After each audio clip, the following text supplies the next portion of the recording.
नारियों का सम्मान किया जाना है, सपूतों का सम्मान किया जाना है। आदरणीय मुख्यमंत्री महोदय, आप सबके सामने अपने कृपापूर्ण उद्बोधन के साथ।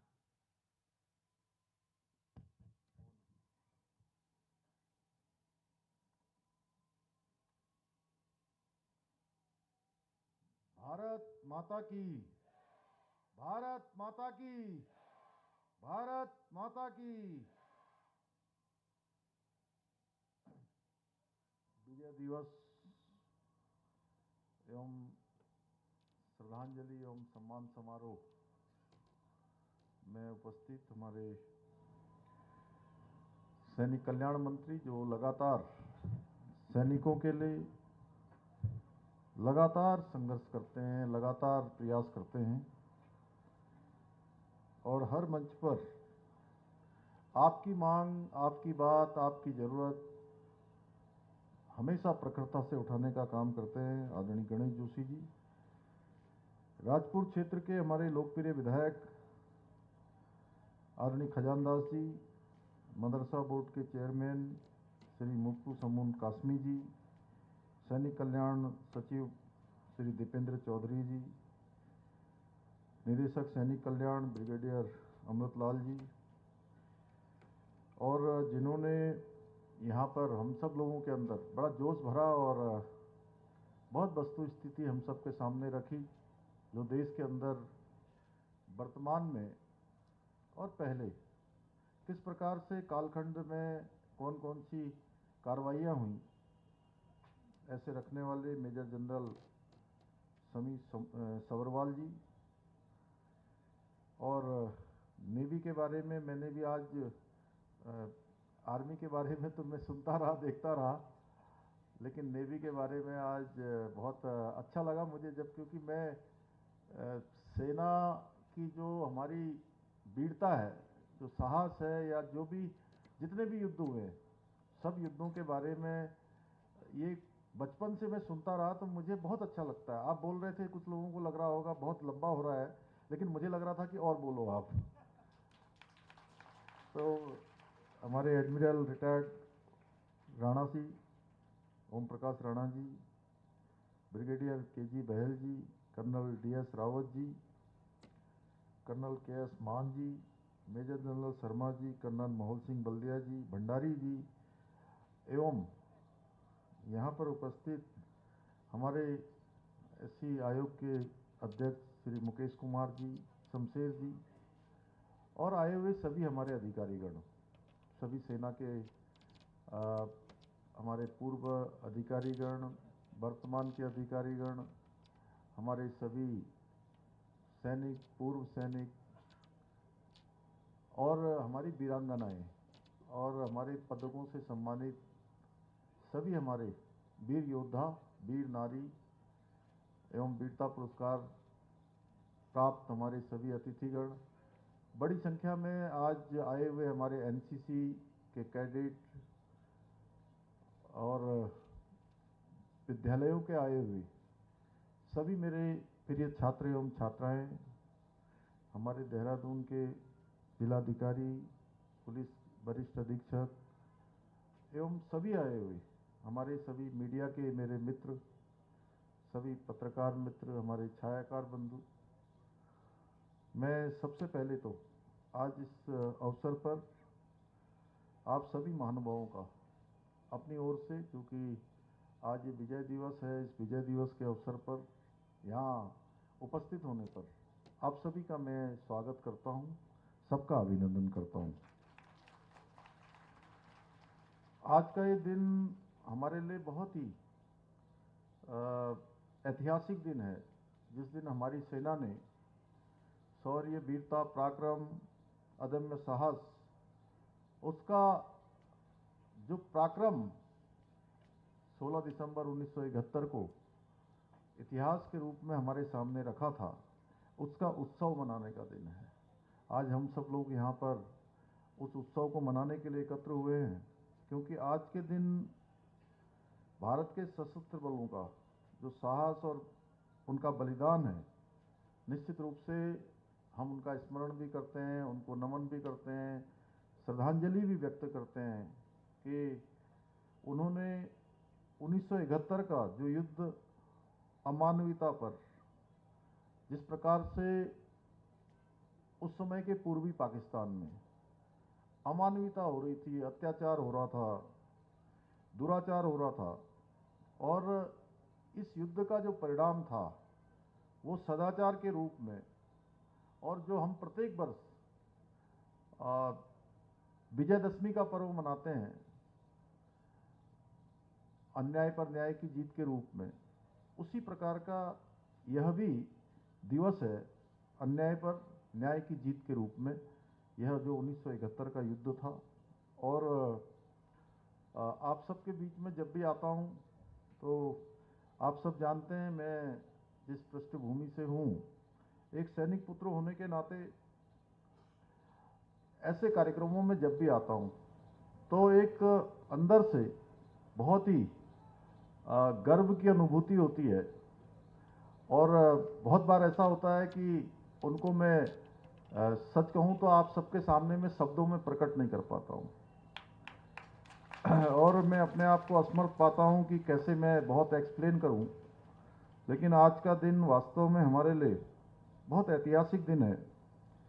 और 1971 में पाकिस्तान के 93,000 से अधिक सैनिकों को हमारे सैनिकों ने आत्मसमर्पण के लिए मजबूर कर दिया था। उन्होंने घुटने टेके थे, और पूरे द्वितीय विश्व युद्ध के बाद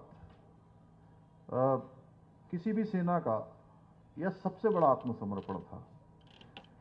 यह महान युद्ध भारत के वीरों के अटल संकल्प और उनके बलिदानों का ये प्रत्यक्ष उदाहरण है, ये उदाहरण था, और इसको हम हमेशा याद करेंगे, हमेशा स्मरण करेंगे। इस युद्ध में शहीद हुए हमारे जो जाबाज सैनिक हैं उनके भी हम हमेशा ऋणी रहेंगे। भाइयों बहनों, हम सब जानते हैं उत्तराखंड देवभूमि है, देवभूमि के साथ साथ ये वीर भूमि भी है, ये सैन्य भूमि भी है, और पराक्रम और बलिदान की भी भूमि है। 1971 के भारत पाक युद्ध में वीर भूमि उत्तराखंड के 255 जवानों ने भारत माता की रक्षा के लिए अपने प्राणों का उत्सर्ग किया था, अपने प्राणों का बलिदान दिया था। और मैं कहूं तो अपना सर्वोच्च उन्होंने जो भारत माता के लिए किया वो हम सब के लिए हमेशा प्रेरणादायी रहेगा। मैं आज के इस अवसर पर उन सभी वीरों को अपने समस्त प्रदेशवासियों की ओर से बहुत विनम्र श्रद्धांजलि अर्पित करता हूं।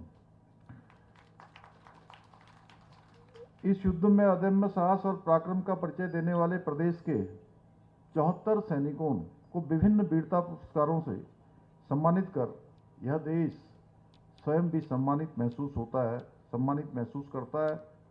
क्योंकि जब भी हम कभी अपने वीरांगनाओं का, अपने वीरों का सम्मान करते हैं तो ये उनका सम्मान नहीं होता है, हम तो केवल उनका स्मरण करते हैं। हम जब उनको सम्मानित करते हैं तो ऐसा महसूस होता है कि हम स्वयं सम्मानित हो रहे हैं, स्वयं सम्मानित होने का ऐसा महसूस करते हैं। ऐसे वीरों की बलिदान की अमर गाथाएं आज भी हमारे युवाओं के लिए बहुत प्रेरणा स्रोत है। और शायद एक कारण यह भी है कि हम लोग प्रत्येक वर्ष उन वीरों को याद करते हैं, उनको नमन करते हैं, जिससे कि आने वाली जो हमारी पीढ़ियां हैं वह भी उन हमारे वीरों के बारे में, उनकी शहादत के बारे में, उनकी वीरता के बारे में ठीक प्रकार से परिचित हों। ये इतिहास हमारा पीढ़ी दर पीढ़ी आगे बढ़ना चाहिए।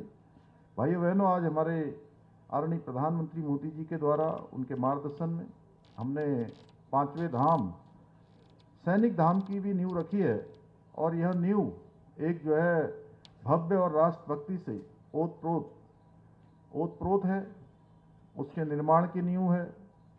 सैन्य धाम का काम तेजी से निर्माण की ओर बढ़ रहा है, तेजी से उसकी प्रगति हो रही है, और जल्दी हमें उम्मीद है कि हम सैन्य धाम का लोकार्पण कर अपने उत्तराखंड के और देश के सभी वीर जवानों को उन योद्धाओं को एक श्रद्धांजलि अर्पित करेंगे। यह स्मारक उन सभी वीरों को हमारी ओर से एक विनम्र श्रद्धांजलि होगी जिन्होंने अपने प्राणों की परवाह न करते हुए भारत माता की रक्षा के लिए, हम सब की रक्षा के लिए और तिरंगे की शान को अक्षुण्ण बनाए रखने के लिए राष्ट्र के समक्ष अपने प्राणों का बलिदान दिया था, अपने प्राण न्यौछावर किए थे। यह सैन्य धाम आने वाली पीढ़ियों के लिए भी एक राष्ट्र आराधन को एक दिव्य प्रेरणा पुंज के रूप में कार्य करेगा।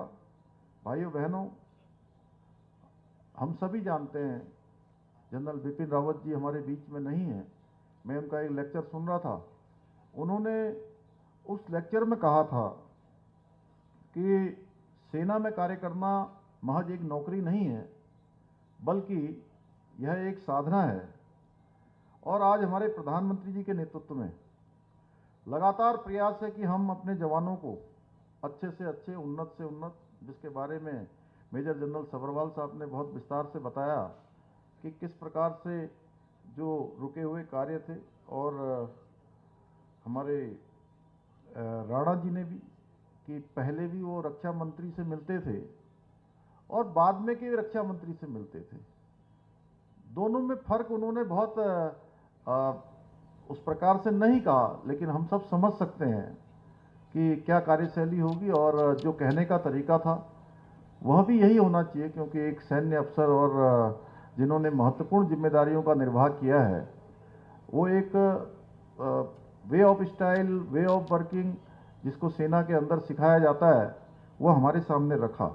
और जिस प्रकार से आज मेजर जनरल सभरवाल साहब ने बहुत विस्तार से कहा कि मोदी जी के नेतृत्व में किस प्रकार से काम हो रहा है, आज अच्छे हथियार हों, अच्छे साजो सामान हों, और जो हमारे सैनिक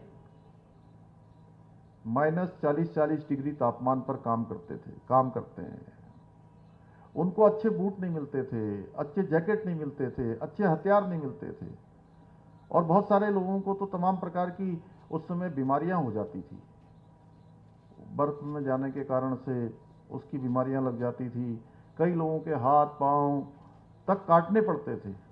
लेकिन पता नहीं कौन सी मजबूरी रही होगी कि जो देश की रक्षा के लिए, देश के लिए सर्वोच्च अपना निछावर करने वाले, और हम कहें कि हम उनको कुछ देना भी चाहें, सरकार अगर उनको कुछ देना भी चाहे तो सरकार चाहकर भी उनको वो नहीं दे सकती।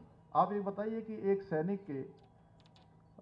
सैनिक के परिवार को सैनिक से कैसे मिलाया जा सकता है? छुट्टी के सिवाय मिलाया नहीं जा सकता है। उसकी जवानी उसको दी नहीं जा सकती है, उसका समय उसको दिया नहीं जा सकता है। तो जो सरकार भी नहीं दे सकती है, तो उसको क्या कपड़े, उसको अच्छे बूट, अच्छे उपकरण, अच्छे जैकेट, अच्छे हथियार, ये तो प्राथमिकता से दिए जाने चाहिए थे। और ये बरसों बरसों का इंतजार करते रहे। माननीय प्रधानमंत्री मोदी जी के बनने के बाद इन सब पर त्वरित रूप से कार्रवाई हुई, और ये सारे फैसले लिए गए जो लंबे समय से सेना के द्वारा जिसकी मांग की गई थी, जिसकी रिकमेंडेशन की गई थी। आज सेना का मनोबल भी बढ़ा है, और यही कारण है कि आज हमारे जो सैनिक हैं वो दुश्मन के घर में घुसकर मारते हैं, जिसके बारे में भी आपने बालाकोट का जिक्र किया। चाहे तवांग हो, डोकलाम हो, गलवान हो, या कोई भी हो, चाहे सर्जिकल स्ट्राइक की बात हो, आज कोई दुश्मन अगर हमारी ओर आंख उठाकर देखता है तो हमारी सेना उसको करारा जवाब देने के लिए हर तरीके से तैयार है, क्योंकि सेना का मनोबल बढ़ा है। एक समय था कि गोली का जवाब देने के लिए भी पूछना पड़ता था कि गोली का जवाब देना है कि नहीं देना है, लेकिन अब गोली का जवाब देने के लिए किसी से पूछना नहीं होता है, बल्कि गोली का जवाब गोलों से देने का काम हमारी सेना करती है। भाइयों बहनों, हमारी सेना ने कभी भी युद्ध नहीं चाहा है, क्योंकि हम सब जानते हैं युद्ध के जो प्रभाव होते हैं। सेना भी भली भांति जानती थी कि इसके प्रभाव बहुत देश पर पड़ते हैं, परंतु जब भी हम पर किसी ने युद्ध थोपा है, हमारी सेना ने, क्योंकि हमारी सेना हमेशा से मजबूत रही है, हमेशा से उसकी जो गणना है विश्व की सबसे अच्छी सेनाओं में से एक सेना भारत की सेना है। और मैंने एक सैन्य परिवार में पैदा होने के कारण से जो सैन्य परिवारों का संघर्ष है, उनकी पीड़ा है, उनके दुख दर्द है, वो बहुत नज़दीक से देखे हैं। कितनी बार जब हमारे बीच में से, हमारे परिवारों में से कोई हमारे जवान, हमारे कोई अधिकारी अगर शहीद हो जाते हैं, तो आप सोचिए कि कई बार कई दिनों तक जब उनका शरीर जब घर तक नहीं पहुंच पाता है, इंतजार करते हैं घर वाले, और किस प्रकार की स्थिति होती है। अब तो बहुत एडवांस चीज़ें हो गई हैं, लेकिन हमने देखा कि पहले कहते थे लड़ाई लगने वाली है, सारी छुट्टियां बंद हो जाती थी, तमाम प्रकार से जो है एक अलग प्रकार का वातावरण निर्मित होते हुए मैंने बहुत नज़दीक से देखा है, इसलिए मैं जानता हूँ। और मुख्य सेवक के रूप में भी ये मेरा प्रयास रहता है कि सैन्य परिवारों के लिए हम जो योजनाएं बना सकते हैं, उन योजनाओं को बनाने का हम प्रयास कर रहे हैं, जिससे कि हमारे जो सैनिक आज देश की वतन की रक्षा के लिए काम कर रहे हैं, उनको अपने परिवारों की चिंता न करनी पड़े। आदरणीय प्रधानमंत्री जी ने लंबे समय से रुका हुआ और बहुत अच्छा, चूंकि मुझे बोलने की आवश्यकता नहीं है कि मेजर जनरल साहब सब्रवाल जी ने बहुत विस्तार से बोल दिया कि लंबित वन रैंक और वन पेंशन की मांग को पूरा किया है। और माननीय प्रधानमंत्री जी के दिशा निर्देशन में ही हमने भी जो सैनिकों को और उनके परिवारों को जो मिलने वाली सुविधाएं हैं, उनमें वृद्धि करने के लिए हर प्रकार से हमने संकल्प लिया है। आश्रितों को मिलने वाली जो अनुदान राशि है और शहीद सैनिकों के आश्रितों को राज्य सरकार के अधीन आने वाली नौकरियों में भी वरीयता के आधार पर नियुक्ति देने का भी निर्णय इसी आशय से हमने लिया है। इसके पीछे यही हेतु है। इसके साथ ही हमने उत्तराखंड के जो वीरता पदक से सम्मानित सैनिकों को एक मुश्त धनराशि, उसमें जो अनुदान दिया जाता था, उसमें भी हमने वृद्धि की है। पहले परमवीर चक्र विजेताओं को 30 लाख रुपए मिलते थे, हमने इसको 50 लाख रुपए किया है। अभी महावीर चक्र विजेताओं को भी 20 लाख मिलते थे, उसे हमने 35 लाख किया है। कीर्ति चक्र भी 20 लाख मिलते थे, उसको भी 35 लाख किया है। और वीर चक्र और शौर्य चक्र 15 लाख से 25 लाख किया है। सेना गैलेंट्री मेडल 7 लाख से 15 लाख करने को भी हमने मंजूरी दी है। उत्तराखंड में द्वितीय विश्व युद्ध में भाग लेने वाली जो सैनिकों की हमारी वीरांगनाएं एवं बैटन की जो पेंशन है, वो भी हमने बढ़ाई है। आप सबको पता है, पहले 8,000 थी, उसको 10,000 रुपये किया है। इसी प्रकार से स्वतंत्रता संग्राम सेनानी और जो हमारी विधवाएं हैं, उनकी पेंशन भी 21,000 से बढ़ाकर 25,000 की है। भाइयों बहनों, आज हम सब लोग विजय दिवस तो मना रहे हैं। विजय का संकल्प कहीं न कहीं अभी अधूरा है। बहुत सारे काम देश को भी करने हैं, सेना को भी करने हैं। कश्मीर से धारा 370 हट गई, और धारा 370 के रहते हुए किस प्रकार की परेशानी हमारे सुरक्षा बलों को वहाँ पर होती थी, किस प्रकार से पत्थरबाजों का सामना करना पड़ता था, तमाम अन्य गतिविधियों का सामना करना पड़ता था। अभी पिछले दिनों में ग्वालदम में एक दिन एसएसबी के जवानों के साथ रुका था, रात्रि को मैं वहीं रुक गया।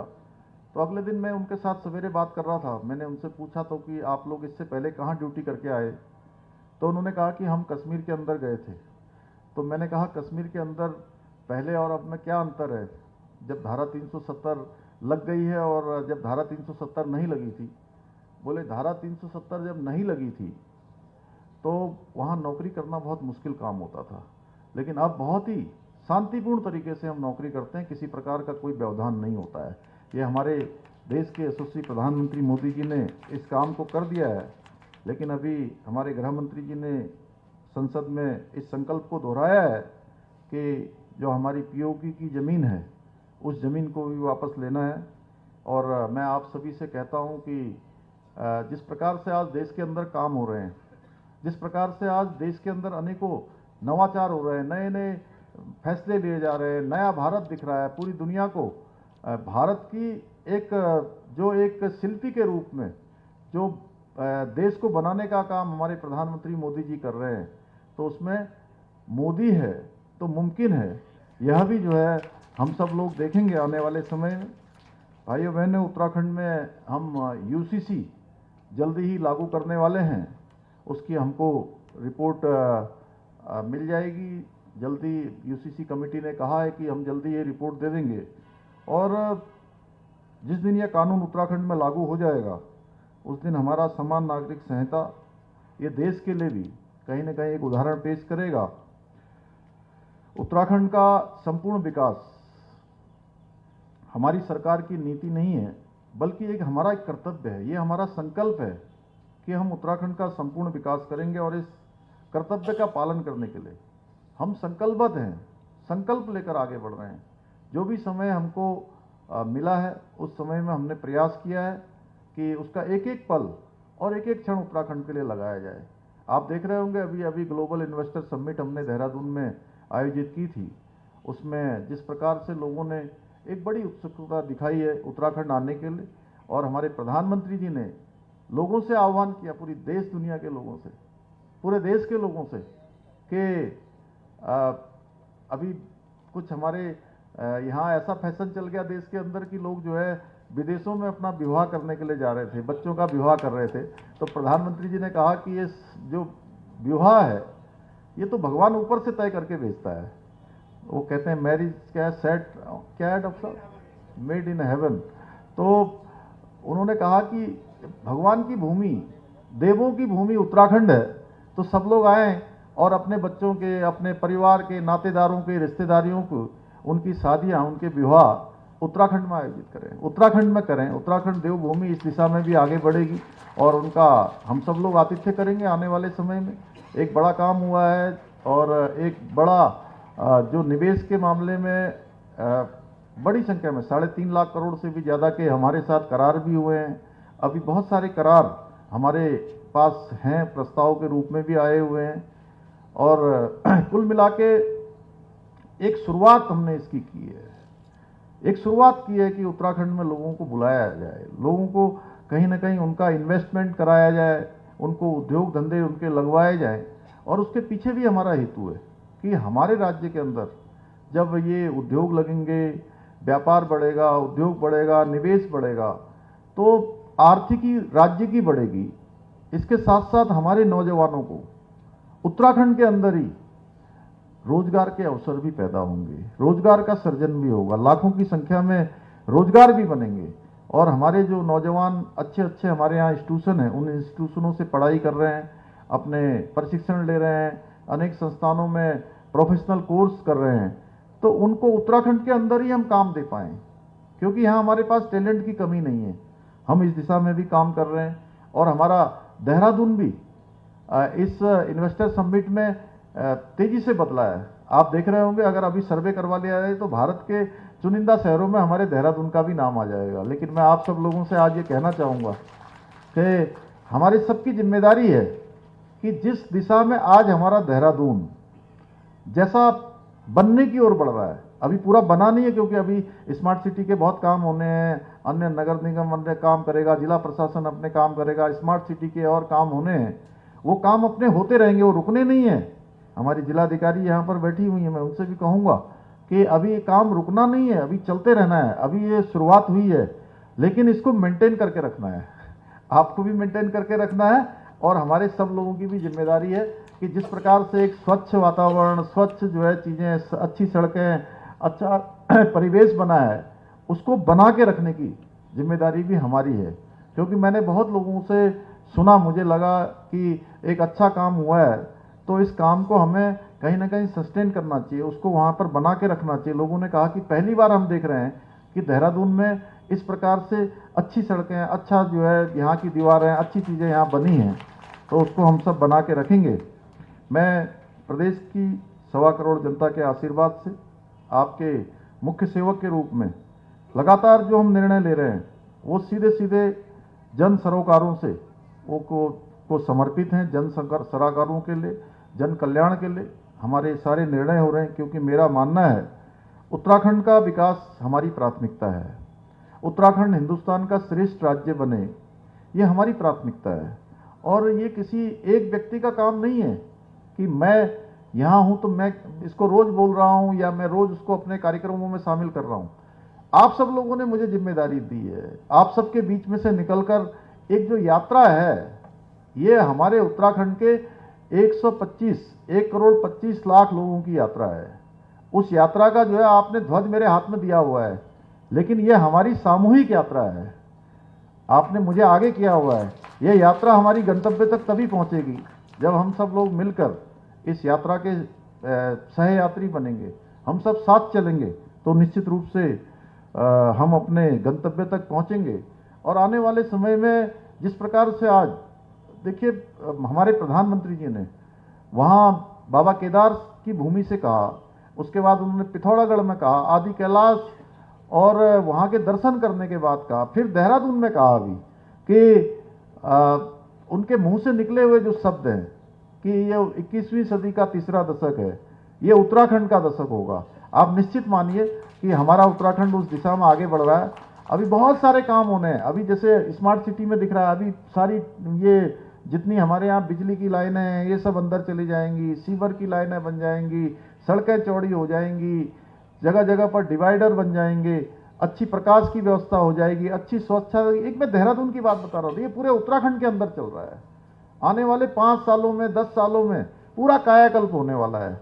लेकिन हम सबको भी कहीं ना कहीं उस दिशा में एक हमारी जहाँ प्रधानमंत्री जी के शब्द की ये दशक हमारा होगा, उत्तराखंड का होगा, यानी कि उत्तराखंड हर दिशा में आगे बढ़ेगा। ये हमको कहीं ना कहीं हमारे अंदर उत्साह बढ़ता है, हमको प्रेरणा देता है। वहीं हमारी जिम्मेदारी का भी हमको एहसास कराता है।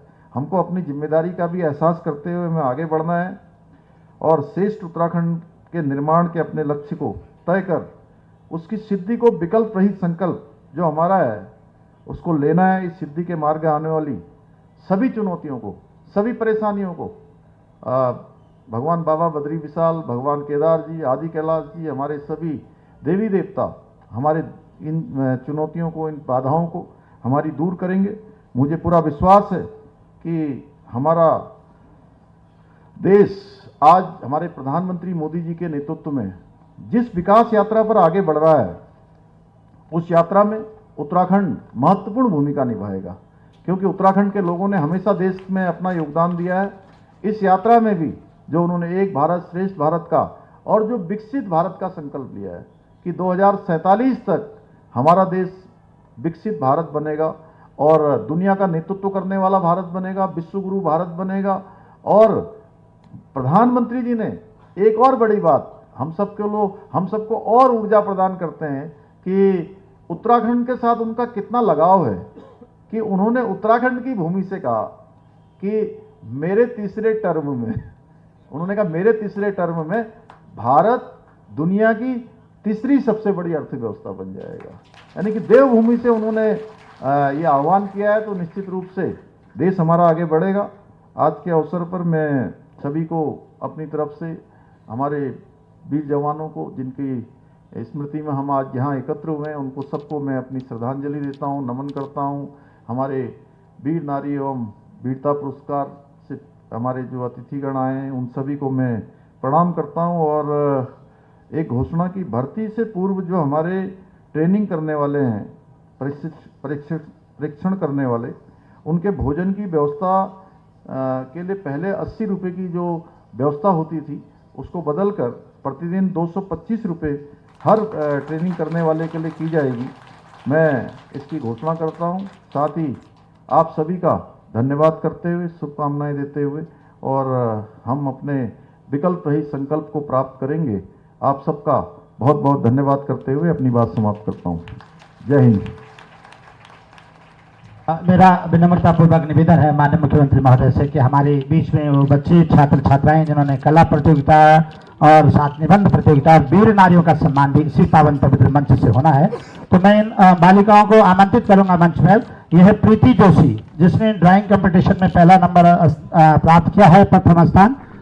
वो तुरंत आ जाएंगी और माननीय मुख्यमंत्री महोदय से अपना पुरस्कार प्राप्त करेंगी। कुमारी प्रीति जोशी, बरनी जैन इंटर कॉलेज देहरादून से बहुत बहुत स्वागत। और इसके साथ ही अगली जो प्रतिभागी रही है जिन्होंने बहुत सुंदर कला बनाई है इस हमारे शहीदों के लिए, हमारे विजय दिवस के उपलक्ष्य में, उसके लिए ये स्मृति चिन्ह और साथ ही प्रशस्ति पत्र कुमारी प्रियंका शाह, ये DAV inter college Kanpur Dehradun की द्वितीय स्थान प्राप्त किया है।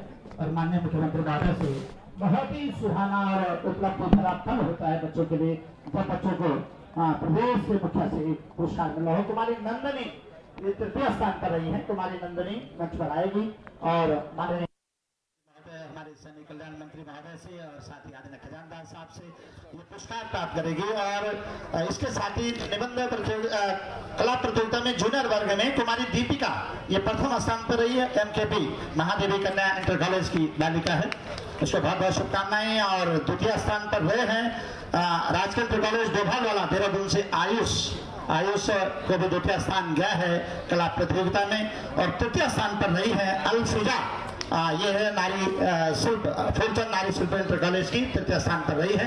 इधर निबंध प्रतियोगिता का भी परिणाम हमारे पास है। सीनियर वर्ग में कुमारी रोजी, ये राजकीय बालिका इंटर कॉलेज अजयपुर कला देहरादून प्रथम स्थान पर रही है। तालियां बजाते रहें, बच्चों का मनोभाव भी बढ़ता रहेगा। कुमारी रूपिशा ये है राजकीय बालिका इंटर कॉलेज लक्खीबाग देहरादून की छात्रा है। बहुत सुंदर निबंध प्रतियोगिता में इन्होंने प्रतिभाग किया है। पूरे प्रदेश के अंदर, पूरे जनपद के अंदर काफी बड़ा काम हुआ। कुमारी सारिका ये महादेवी कन्या इंटर कॉलेज की तृतीय स्थान पर रही है।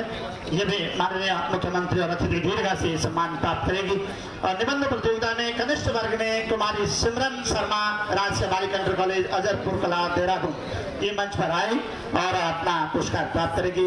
कुमारी Vidya Negi Shri CNI girls inter college Dehradun द्वितीय स्थान पर रही है और ये भी मंच की दीर्घा की तरफ आएंगी और माननीय मुख्यमंत्री महोदय से सम्मान प्राप्त करेगी।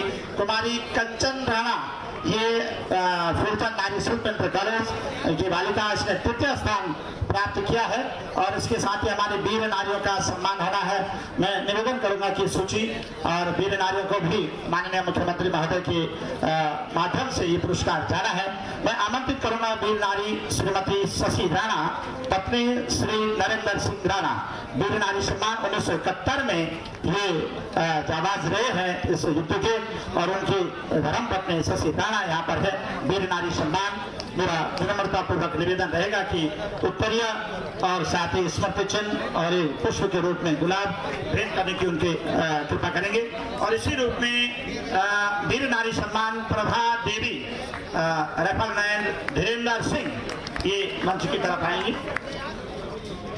वीर नारी सम्मान